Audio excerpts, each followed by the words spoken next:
Today I just want to discuss, well, not just healing, but specifically energy healing. And if anybody can do it, really. I think there are some perspectives on this and some angles that need to be considered. So I just want to get into that today. And the rest of this month is going to be healing. So I'm going to talk about energy healing today, and next week I'll talk about something more along the lines of demonolatry and working with the elements to balance the elements, especially when it comes to emotional states and mental health and things like that. So let's get into today's video.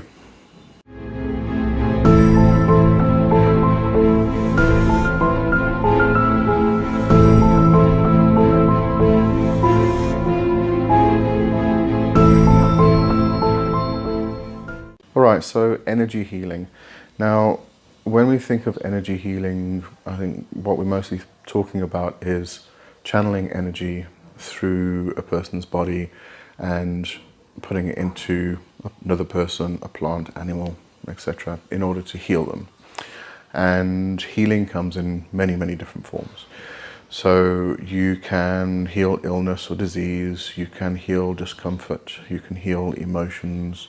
There's many ways we can actually heal, and a lot of healing is actually emotional. Now, when you get into energy healing, you find that the cells of the body actually retain memory. So with energy healing specifically, especially for somebody who hasn't been for a treatment,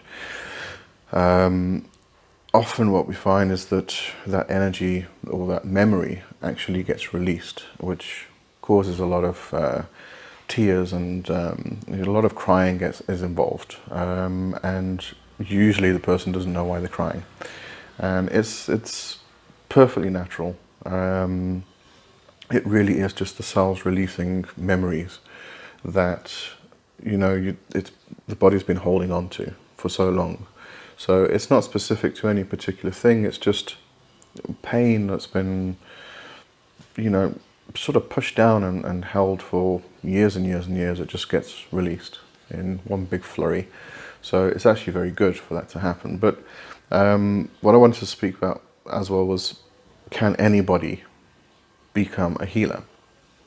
Now, I think everybody has the potential and the capacity to become a healer, because specifically energy healing, but not everybody has the personality for it, the aptitude for it, or even the interest for it.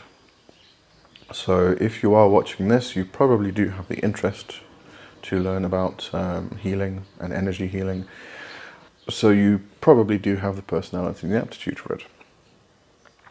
If you're not watching this, you wouldn't have heard that anyway, so you're obviously not interested.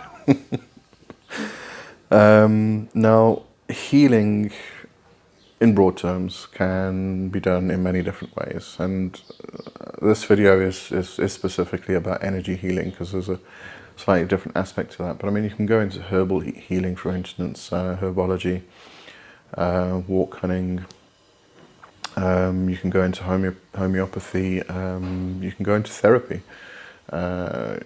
Learning cognitive behavioral therapy, NLP, all of those things are healing in themselves in different aspects.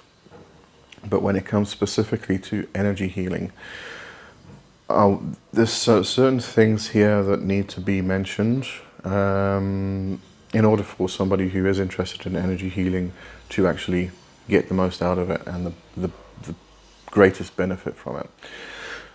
So I am a 3rd degree traditional Usui master, Reiki master. And over the years, what I've found is that people who start energy healing without being attuned to anything such as Reiki, I'm obviously going to speak about Reiki specifically because I am attuned to Reiki, but any kind of energy current, healing energy current, if you haven't been attuned to it or connected to it, to the actual current, then you can still do energy healing. There's no reason why you can't do energy healing. But what I've found is, speaking to people, is that we channel energy, okay, and people who haven't been attuned to a specific current tend to actually channel their personal energy, their personal power, rather than something exterior to them. And so they do a healing on someone, it works, the person feels great, but what happens is the giver often feels very drained afterwards. Now, if you have been attuned to any kind of energy healing current, like Reiki, you'll find that after a session, you feel fantastic, you feel enlivened, you feel full of energy. So there's a definite difference between what somebody's doing when they're attuned and what somebody's doing when they're not attuned and they're using their own personal power. So if you haven't been attuned to any healing energy, any healing current, what I would suggest is either getting attuned or learning to actually channel energy from somewhere else instead of your own personal power. Now, this can be done in various ways. You can work with the elements, for instance. And depending on the person you're working with and the reason why you're doing the healing, it may be emotional, so you might want to work with water, for instance. It may be something of a mental nature, something to do with the head, so you might want to work with air. It may be about passion. Maybe they don't have enough passion for something. Maybe they want to bring that passion out, but they just feel dead inside. You can work with fire, for instance. If they have too much, you might want to work with earth to actually, sort of balance out the fire with the earth. So you can work with the elements, and the way you would do this is to actually, firstly, this is a very simple method I'm going to explain. It can get a bit more advanced, obviously, but a very simple way is to get into a meditative state, into a trance state. Imagine that element surrounding you. So if you were going to work with fire, you'd be surrounded with fire. If you're going to work with air, you would be surrounded by clouds. You're in the sky. There's just air around you. However you visualize the elements. And then what you do is you breathe in, and as you breathe in, you pull that energy into your body into a single point, and that point is usually in your lower dantian, so just below your belly button. Pull it all into that one spot and let it build up. And then what you do is you then give that energy and you mix it with healing intent to the person. So as you then breathe in, and as you breathe out, you push that energy into the person. So it's not just working with the elements or the specific element that you're wanting to use. You've got to remember to also make it healing, because an element by itself can be, used for many things. So make sure you have the healing aspects in there also. Now that would be one way of actually working with energy healing without draining yourself. If you're okay with draining your own personal power, that's up to you. It just takes a while to actually, build that energy back up again. And there's various ways you can do that. Qigong's my favorite, to actually get the energy flowing again and build it up and get it to a point where you can then use it for something.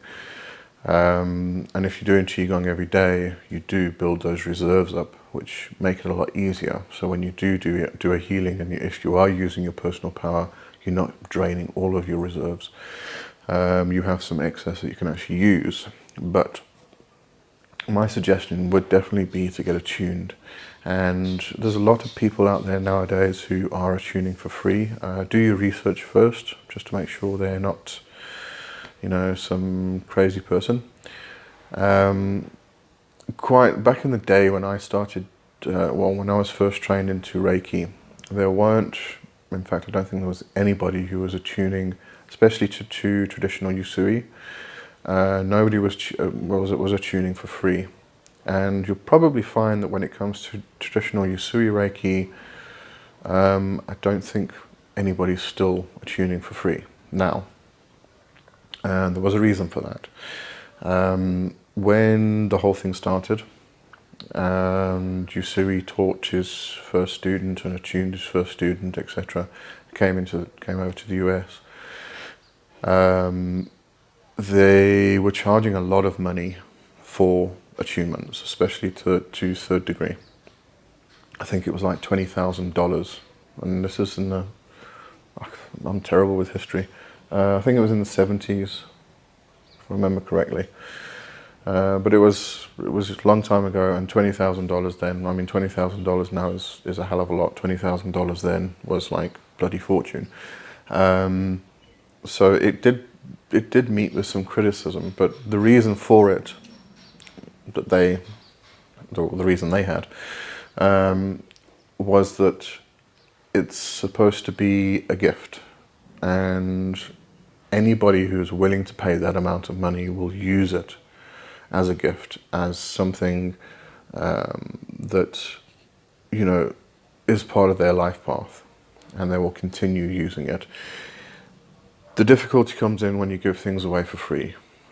People just go, "Oh, that looks fun, I think I'll do that." They grab it and then they throw it away. And, you know, doing Reiki, doing healing, it is a gift. It's not just a gift for you, it's a gift for the people you're actually healing. So just to take it because it looks fun and sparkly and everything else, and then just discard it because you can't be bothered anymore, and it was free, so who gives a shit? It's a bit disrespectful. So a lot of people will still charge for it, and those people who do charge for it, you might be looking at about, I looked recently, you know, in dollars and pounds, maybe about 130, 150 dollars a pound, somewhere around there, for one attunement. And you go through 3 attunements. The first one's usually quite cheaper. The last one's a bit more expensive because there's more involved. You get taught how to actually do attunements yourself. So in first degree, you learn basic Reiki.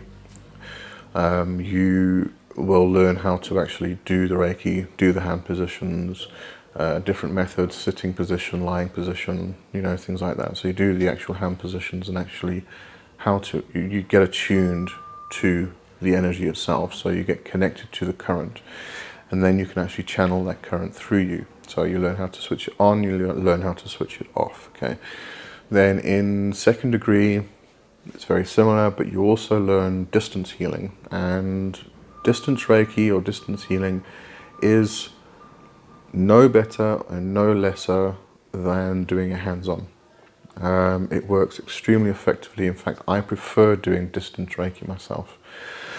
I find that when I'm presented with a hands-on session, I tend to try and stick to the hand positions because, you know, it's what the person expects.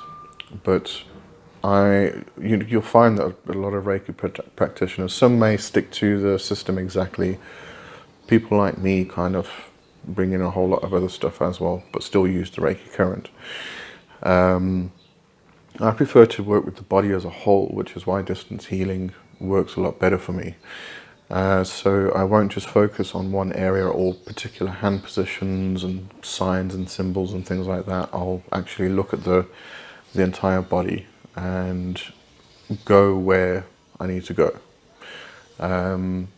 And I can do that in a hands-on session, obviously, but I think the difficulty is that when you have a client who's getting a hands-on session, they expect particular things, and if you don't meet those expectations, they don't think anything's happened, and therefore they reject anything that you've done, which is another point.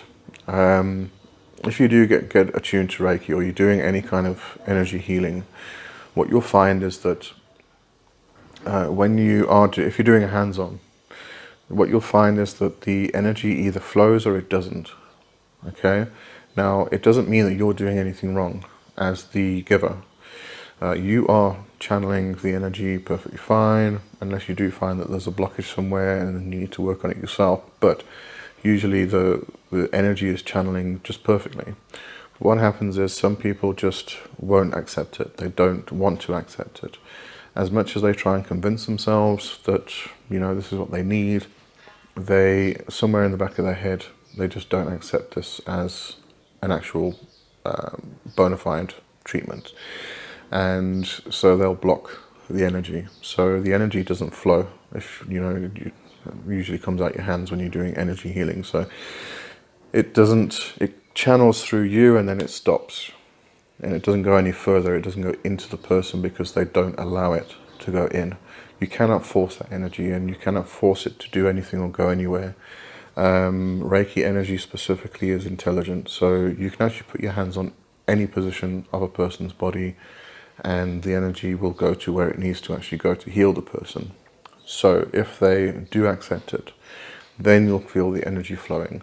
You'll probably feel your hands tingle. They usually warm up. I tend to have a bit of difficulty with this myself. I'm not very sensitive physically to energy. So even though the client usually says it's incredibly hot, and sometimes people have actually complained that it's getting too hot, I battle to actually feel it myself on my hands. I do often feel waves, especially when I'm doing a treatment and the hand positions are on the head. I tend to feel waves pushing in and out, which is quite interesting. But, everybody's different, everybody's unique. So when you do energy healing, if you don't feel heat, don't worry. Rely on the feedback from the client, from the person you're actually giving to. So second degree, distance healing. That's what you learn mostly. You learn the symbols for distance healing and things like that. Then when you get to third degree, you become in traditional Usui, you become a master. And I say that because there are other forms and other currents of Reiki. Traditional Usui is not the only one. And even when traditional Usui came out of Asia, there were other forms of Reiki or other forms of healing, energy healing at the time. It wasn't just Usui who created this system. It's not, Reiki is an ancient energy. It's not something that just suddenly popped up one day in the early 1900s and, all of a sudden we have Reiki.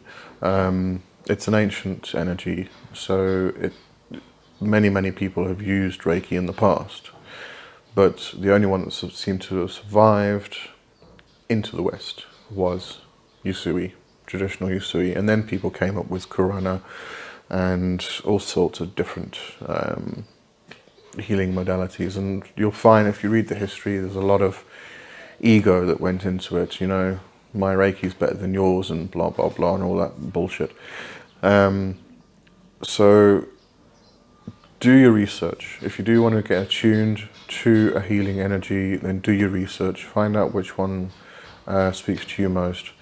As I say, traditional Usui Reiki has 3 degrees, 3 levels. Others have more. Some have 4, some have 7.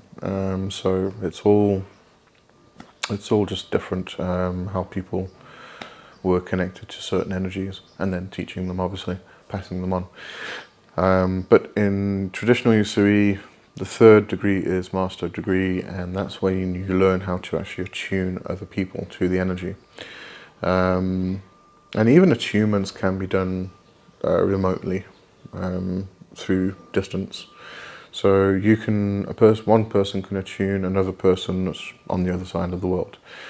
A lot of Usui's attunements were actually done while he was having a cup of tea in the office and the student was in the other room.